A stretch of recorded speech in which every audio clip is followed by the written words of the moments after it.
আসসালামু আলাইকুম ভিউয়ার্স, কেমন আছেন? আলহামদুলিল্লাহ আমি ভালো আছি। আমিও চলে আসছি প্রতিদিনের মতো একটা ভিডিও নিয়ে। তো আজ আমি আপনাদের দেখাবো আমার নিজের লাগানো একটা পুঁইয়ের জাংলা আছে। জাংলা অবশ্যই নেই, জাংলাটা ভেঙে গেছে, তবুও কিছু গাছ আছে, সেখানেও কিছু পুঁইয়ের ফল আছে। তো সময়ের অভাবে সেগুলো আমি কখনোই তুলতে পারি না, আর ভাজি করে খেতেও পারি না। তো আজ আপনাদের দেখাবো, চলুন।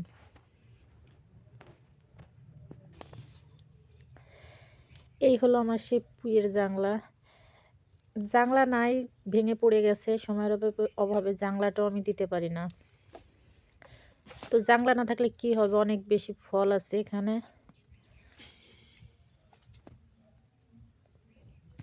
আবার ফল ছিঁড়তে গিয়ে আমার ছাকাটাই পড়ে গেছে। তো নিচের থেকে ঝাঁকায় ফল তুলতে গিয়ে দেখি উপরের থেকে নিচেই বেশি ফল আছে, কারণ মাটিতে গাছ বেয়ে গেছে, তার উপর দিয়ে ফল, প্রচুর ফল। তো আমি নিচের দিকে প্রথমে খেয়াল করি নাই, পরে দেখি নিচেই বেশি।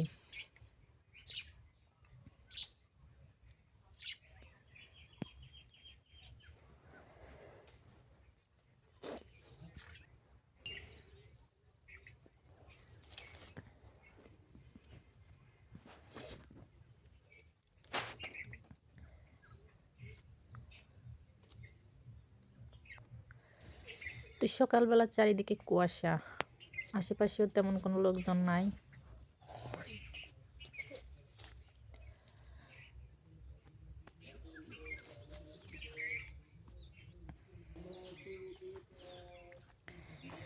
আমার ফল তোলা শেষ, আবার আমি বাড়িতে ফিরে যাব।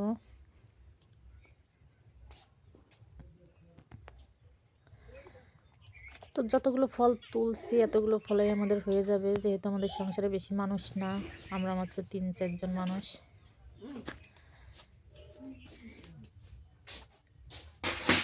চলে আসছি আমি। এখন আমি পুঁই শাকের ফল দিয়ে আলু ভাজি করব।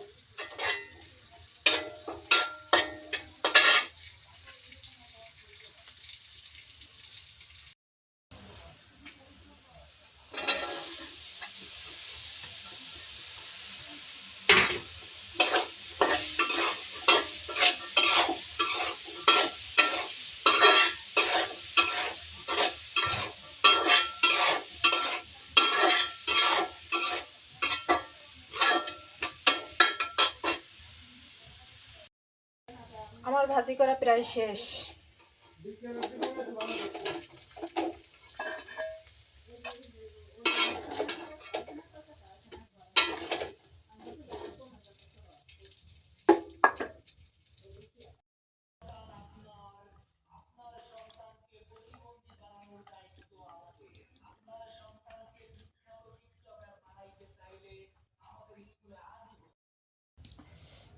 আসলে পুঁই শাকের ফল যে এত মজা আগে জানতাম না।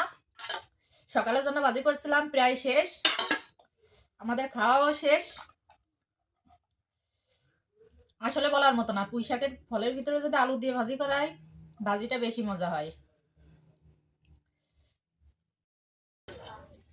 আমাদের সকালের তরকারি ছিল, সেই তরকারি রেখেই আমরা ফল ভাজি দিয়ে খাইছি, খুব শান্তি করে খাইছি। এখন এই পর্যন্তই শেষ।